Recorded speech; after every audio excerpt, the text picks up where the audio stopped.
this. I forgot to mention that to the last group. They asked us to record it and share it with people in case they wanted to see it. So please know that is happening. Where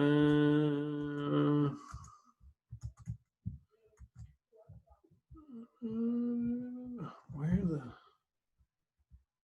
That's very strange. Chat. There we go. Alt H. I should remember that. There. Okay. So that's access to the presentation. Okay. If, like it says on there, if you have something to write with, that would be perfect. If you want to type, that's fine too. They haven't actually determined which one's better. In my humble opinion, I think writing's better than typing, even though I hate writing. Like I've changed so much in my life. Like I used to be like, oh, I'm gonna get rid of paper. I'm never gonna have paper again. Because like I did well in school, except for handwriting. And I would get unacceptable on handwriting, and that would keep me off the honor roll when I was in elementary school. So like I would get like all A's, but then unacceptable in handwriting. So I've disliked handwriting my whole life, but now I appreciate it. So that would be what I would do. All right. Oh wait, good Lord. No, not quiz time yet. I read this book 2 summers ago, and then kind of finished it this summer. And it's written by Pooja Agarwal and then Patrice M. Bain. Pooja is a cognitive scientist who teaches college and university, and then Patrice is a middle school social studies teacher. I think she's taught other grades, but at the time that they wrote the book, it was around, she was a social studies teacher. And they worked together for like 7 years. They did all this research inside of her classroom and kind of talked to each other. And the book is a result of that work together. They go over 4 specific strategies. I'm just going to talk about one, which is called retrieval. The other 3 are the idea of spacing, which is when you take practice and you do it over a certain amount of weeks. Interleaving, which is mixing things together. And then metacognitive feedback. It's well worth it. The book is kind of written in a cool way because it separates, the chapters separate each other from like, they'll devote some pages to the research and all this stuff if you care about that. If you just want to get to the strategies and like vignettes, then it has that too. So I recommend it. It has a lot of great resources, and I'll share their website with you too. The website has a lot of cool stuff as well. All right. And they actually like, they in the book, they like tell people about this stuff. Like this isn't our stuff, like just go out and say stuff. So that's what I've decided to do today. All right, so taking a quiz. So it's quiz time. Either on a document or on a piece of paper, please answer those 4 questions. What did you have for breakfast yesterday? At what age did King Tut become a pharaoh? What was your favorite vacation? And what's one thing you learned in the previous session you went to? So I'll give you about a minute for that.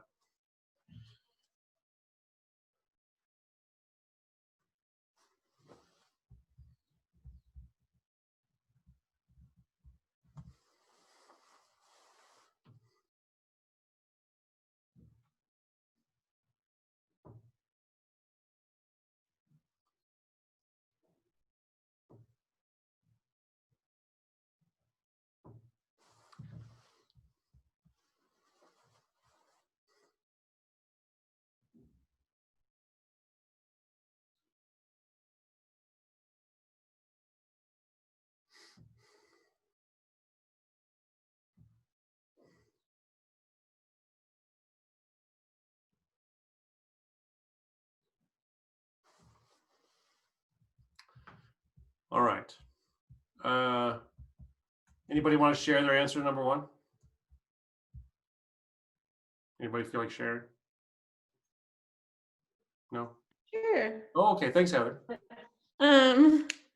Yesterday for breakfast, I had a bagel and lox with onion and capers. Oh, I mean, that's one thing I miss. I mean, we don't get that good stuff here in the States. My brother made the bagels from scratch. What? Get out of, that is incredible. Congratulations. Awesome. I mean, have as many as you can before you have to come here, because that ain't here. I'm like, I'll tell you that much.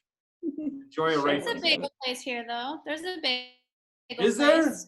there? Anya shared it with me. I'll write it in the chat so we don't get distracted. Nice. Anybody want to guess at number 2? Does anyone know at what age? 12. 12? Anybody? 114. I don't know. 14? He was 9 years old. He was 9 years old. So they're very close. Anybody want to talk about their favorite vacation real quick? In Buenaventura because I saw whales. Ooh, Wales, cool. I love Wales. They're like my Where favorite. was that? In Buenaventura. It's close to Cali. Mhm. Mhm. I saw them in, I saw whales at Valle Solano. Ah, cool. I've never seen a So whale. cute. I love whales. Anybody want to share something they learned from their last session? I learned about. I learned how to take attendance on Zoom. Ooh, nice. You'll have to share that. I would like to know that. Okay. The reason I asked you these questions is because learning, much like this Jackson Pollock piece, is a little messy and it's a little complex. Actually, Gabby, you'll appreciate, Gabby's a high school math teacher. Gabby, apparently, they've studied Jackson Pollock's paintings and they're actually made up of fractals. Did you know that? Anyway, No where am I? idea. Yeah, so learning is crazy complex because those were 4 questions, right? I know I studied Egypt when I was a kid. I studied, I think like the whole year was Egypt. And I know I learned about King Tut, but I couldn't remember that for the life of me, how old he was. I thought it was like 19, but that's when he died.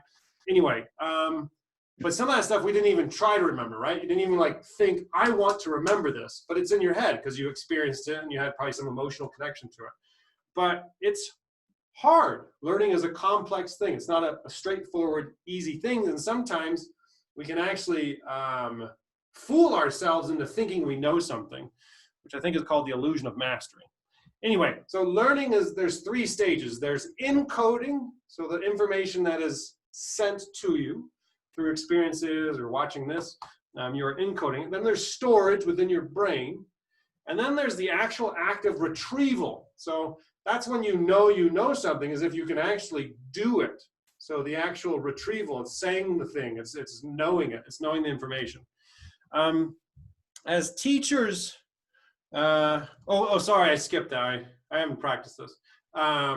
What I was gonna say here is what I said before. Like some of the stuff we study, some of the stuff we try and remember, and other stuff we don't. I actually saw something that was like 70% of our language learning we're unaware of. And they think that that's a lot. Like that's a lot of our learning, we're just not aware of it. So when we think about our students and they struggle with it, we forget the struggle because 70% of it was just this innate ability that we kind of picked up on, which is kind of fascinating.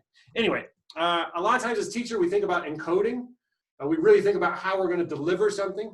We really think about all this stuff as we study. You know, we've been taught to reread, and we've been taught to look at our notes, and we've been taught certain ways to use flashcards. And what they're noticing is that the best way for anyone to learn and a powerful strategy is this idea of retrieval. I think I called it recall on the thing, so I retrieved it wrong. It's actually called retrieval, but I think it's basically the same thing. And so retrieval is all about getting the information out. Like, how do we get our students and our learners or ourselves to get the information out from our head onto the piece of paper or out into the ether, if you will. Because like I told people in the other TTT I did, if you don't get it out, it doesn't count. So if someone asks you a question and you just keep it in your head, like your brain doesn't recognize it as a mistake if you're wrong. And it doesn't recognize it as you being right either. You actually have to say it out loud or write it down. When I learned that thing, I was like, oh, that's horrifying. Because I think there's so many kids who turn and talk and they don't say the thing that I'm wanting them to talk about. So, anyway, or they just silent because there's a lot of quiet people in the world. Anyway, so this is all about how do we get stuff out of our students and what are some strategies that we can use. A lot of people argue kids should memorize, they shouldn't know, like, and yes, you shouldn't sit kids down and make them memorize something just for the sake of memorizing. But if you don't have any factual knowledge to work with, you're in big trouble.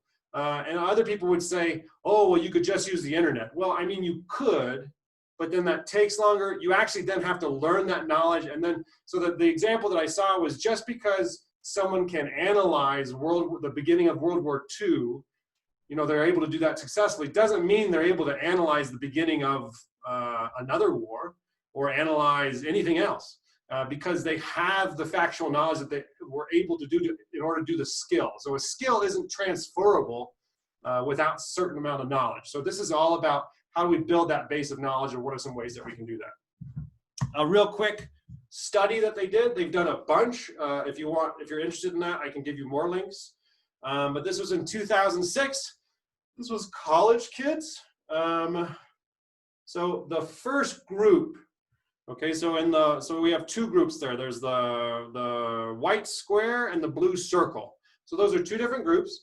The white square and the blue circle, they were given the same thing to read. And the white square, their job was they could read it as many times as they wanted to. And then the blue circle, they could only read it once. And then they were given some practice. So they read it once, and then they were made to like recall it. They're like, you know, talk about it or write it out. And then they were given a test on it. So right after 5 minutes after they've done the rereading or the retrieval, the people who reread did well. Okay, 5 minutes later, they answered 83% correct, whereas the circle only did 71%. But then, they retested them a week later.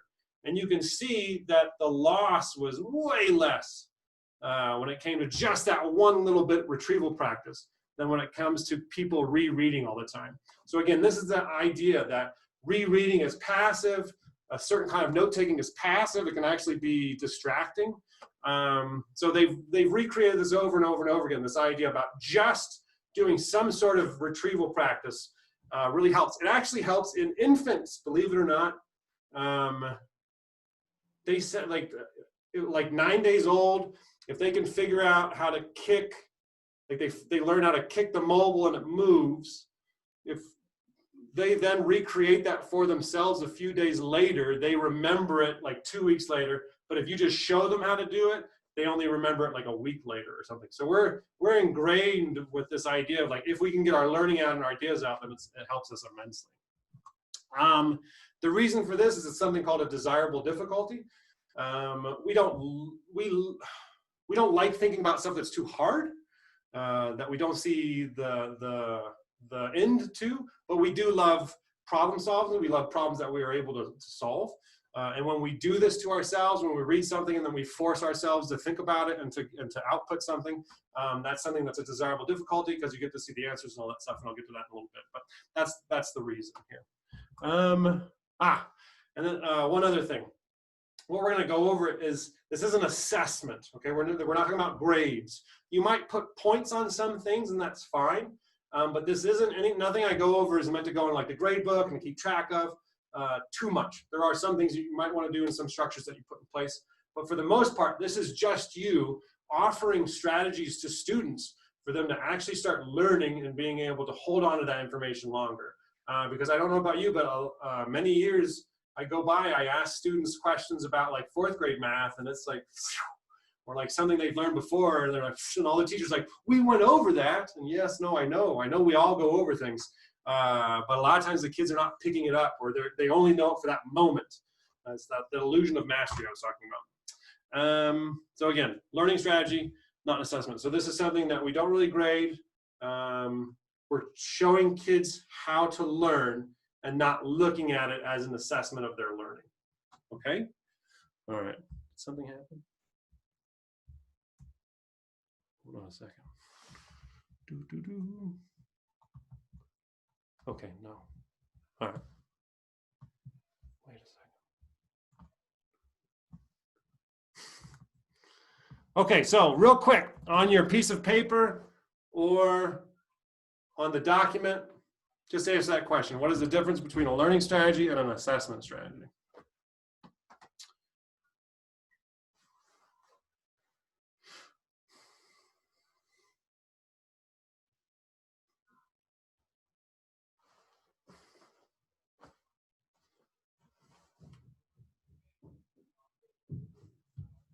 All right, we're not even going to talk about the answer. We're just going to keep going. Okay. I think we're finally going to get to practice strategies. We are.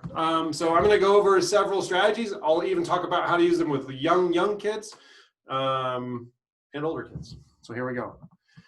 Number one, there's something called a brain dump. You're not going to believe how incredibly easy this is. One of the cool things about all these strategies is it almost takes nothing. Basically, what a brain dump is at any point during your lesson, you stop and you say, you have 2 minutes, write down everything you remember about this. They just write for 2 minutes. And then you move on with your life and you keep going. It's pretty incredible because what you're trying to encourage kids to retrieve information. You're not checking it, you're not having to turn it in, you're not looking over it. You're just making times within the day for them to retrieve the things that you're talking. You can even go write about what we talked about in reading a week ago. Oh, okay. Just to get them to think about it. Again, you're not checking it, you're not grading it, you're not putting it in. It's just training them to think about things. For younger kids, including maybe even some fifth graders and definitely lower, sometimes you have to be more specific. So you might have to say something, and maybe the writing, it can always be a picture. A picture is worth 1,000 words, as they say. So it doesn't have to be writing. You can be very specific. You can say, if you were talking about sloths, you could say like, what were some things the sloths ate?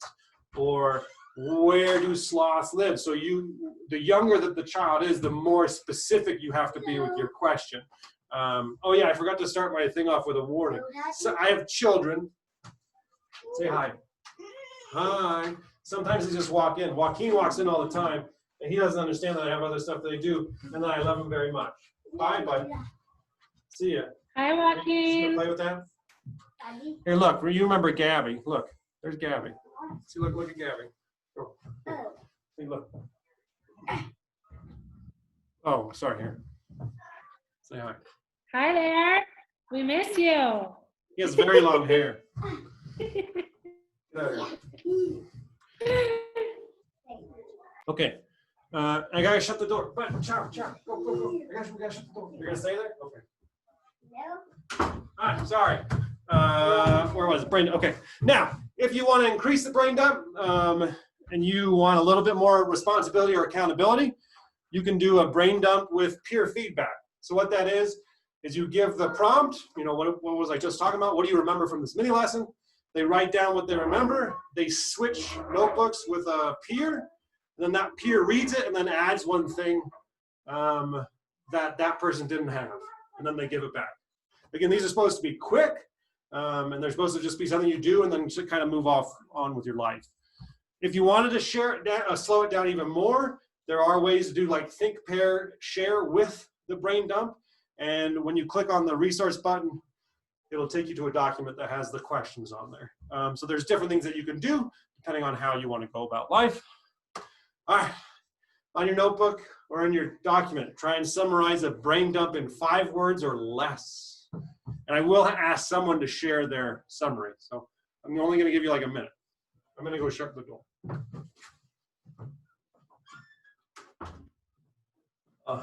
It's a very bizarre thing just talking to a camera. But anyway. But I do like the standing up thing. I recommend it.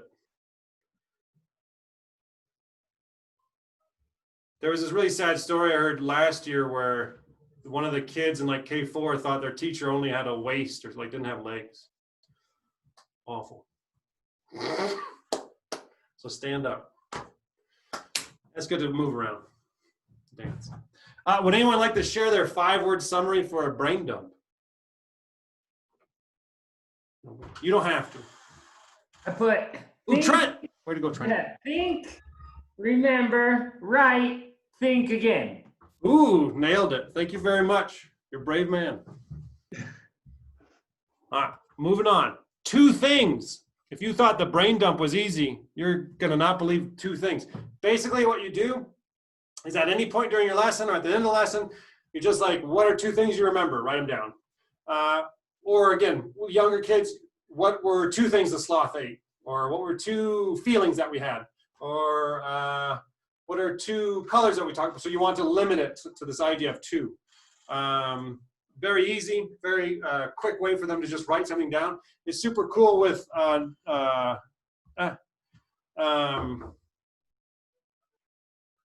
sorry, I think that's on my next slide.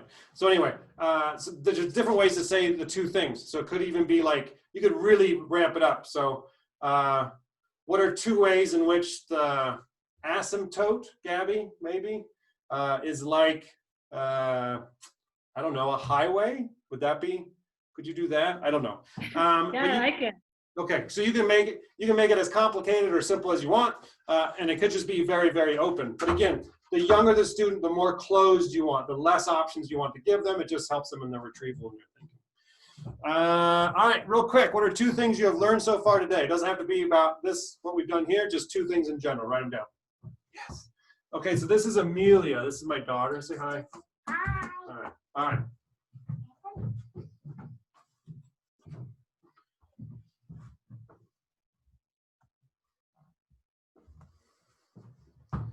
Amelia was in Kata's class 2 years ago. And now she's in Trent's wife's partner's class, Sophie's. We're a family here. Gabby, where's your boy? Whose class is he in? Oh, I think it's Camila. cool. Kate. That's who Wako was in her class last year. She should tell him that. She'll get some credit. All right, sorry. Okay, two really good things about two things is it's a really good way to do notes. So it's a really effective way for kids to do notes. In fact, and we'll talk about this in another strategy, taking notes as someone is talking is actually it's a bad strategy. The reason is mainly it's because it's multitasking and our brain can't do. We appear to do two things at once, but our brain can't. It goes back and forth.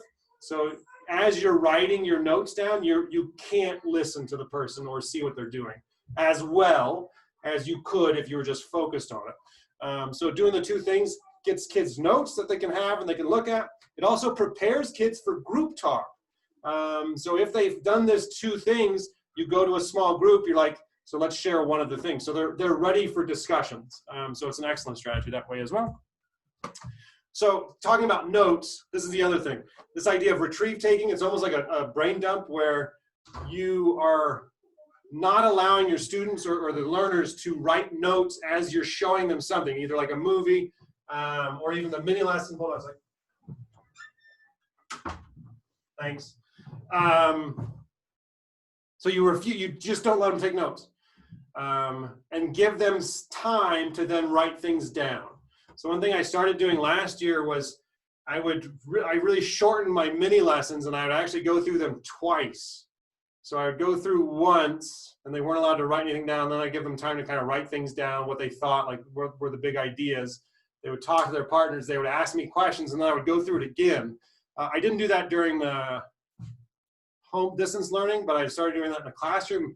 And the kids seem to remember and retain more. But anyway, it's just something to think about. So that's called retrieve taking and not note taking.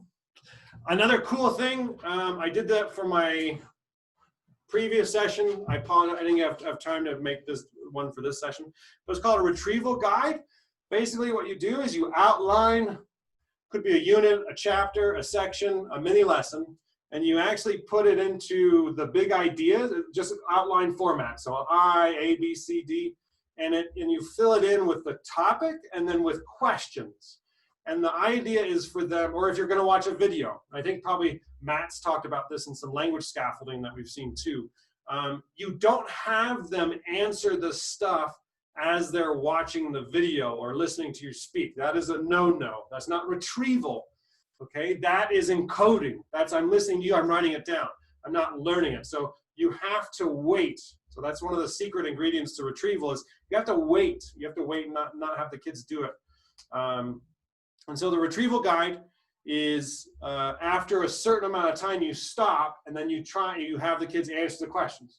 And again, then you could just move on with your life. You could go over the answers. I was actually thinking for the little ones, you could have different pictures, I guess, and then they circle the picture. that goes with the question. Obviously, you would have to probably read it out loud, the question to them. But just because they're little doesn't mean they can't do this stuff. And again, as much as we can get kids to get that information out of their brain, the more they're going to hold on to it, the more they're going to know they're wrong. That's another big one. When we don't know, when we're not allowed to be wrong, then it's hard for us to learn. Yeah, so those are retrieval guides. And then here's a brain dump. So now I'm going to give you a chance to practice this again. So go ahead. I'm going to give you a minute. Just write down what you've learned so far. Go for it. You're not going to have to share this.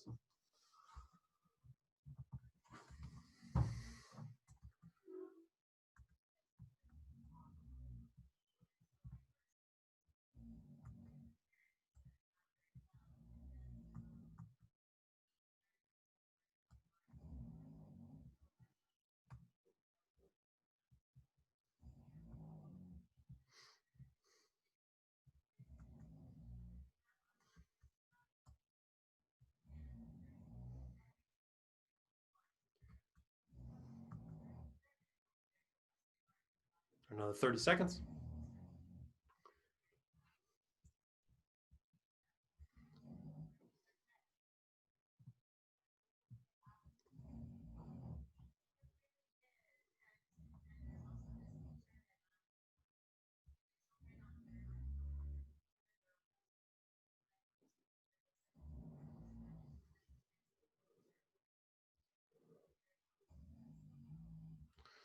All right, next strategy is called mini quizzes.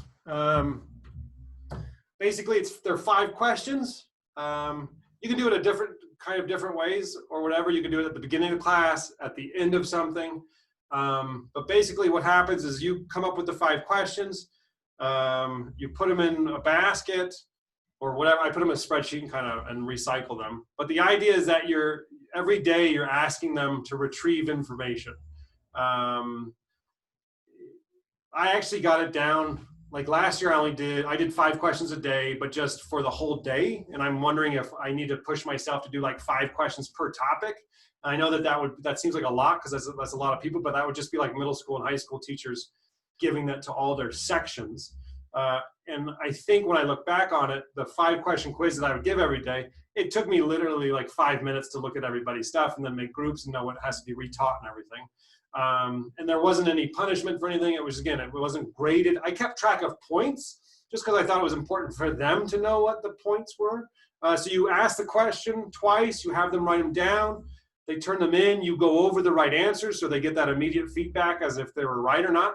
Believe it or not, some kids won't remember what they wrote seconds after writing it down. And then you can always go over it again like on the next day. And then those questions go back into the bucket or back into the archive, and then they can always be pulled out. So every day you're kind of asking 5 questions for the kids to think about, and they can be from any time period. It doesn't have to be from that day or the day before. And again, the more the merrier when it comes to all the different topics that you're going to cover. There's an idea of weekly retrieval practice, which is, this is more for like high school, but I saw that Gabby was coming, so that's why I put it in.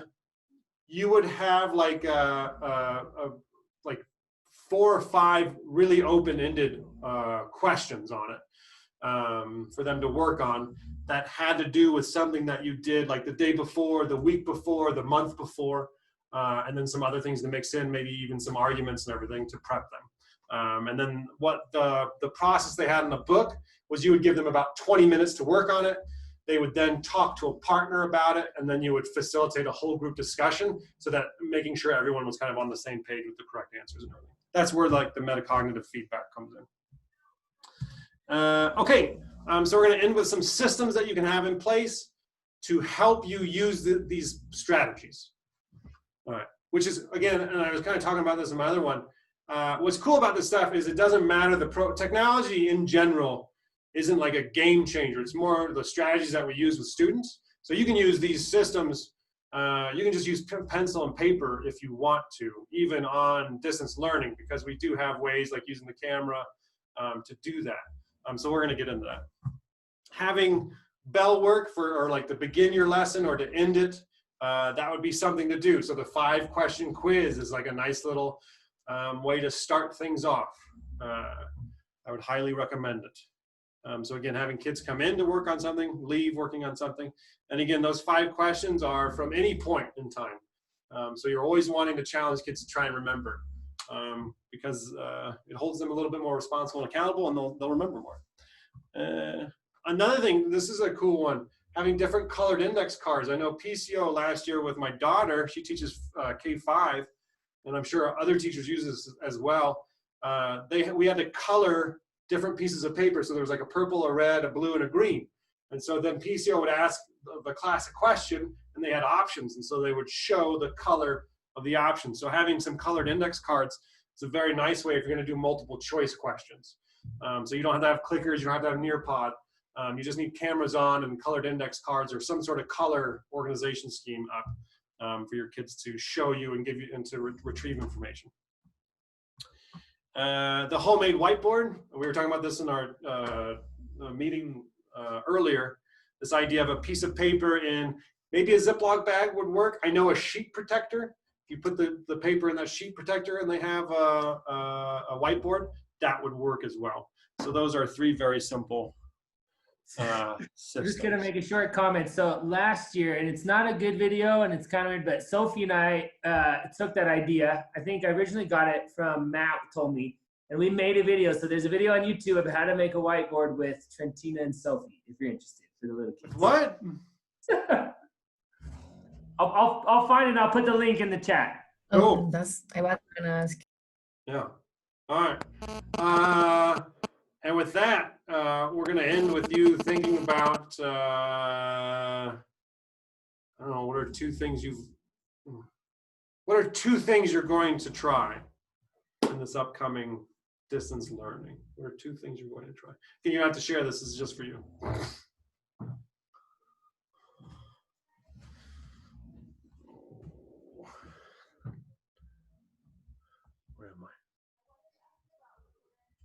All right, I just put the link. I just want to comment and say thank you, Ben, and that I feel like a lot of these, at least for in high school, that a lot of these techniques seem like they would be easy to, for at least for me in high school, for the kids to be like writing in the chat, kind of like we've been doing in our meetings. So like specifically like the 2 things is just like really easy to be like, okay, what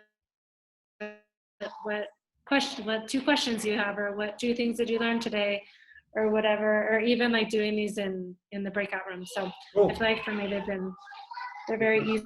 And again, I highly recommend. Here, I'll put the. Hold on. Here's the website that they have.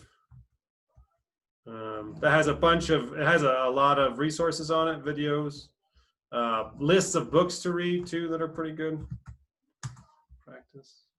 And then they have a newsletter. They just haven't, and they haven't really sent anything for distance learning. So I was wondering if they're going to come out with anything for that too. Well, again, I want to thank you for your time. If you have any questions, please ask. If you don't, enjoy your day. And I'll see you when I see you. Thanks, Ben. Have a good day. My pleasure. Thank you. Bye. Bye. Thank you. Ben, I don't have a question, but a suggestion. We should create like a document or something to share like ideas to practice with the little kids and kids from upper school or whatever, because they are super important. I love them. Okay, super. I will do that and invite you. Okay, thank you. All right, thanks. Bye. Bye. All right, Ben. Thank you, buddy. Ciao. All right, enjoy your time out. I'm getting domicilio, so. Okay. All right, ciao. Ciao, ciao.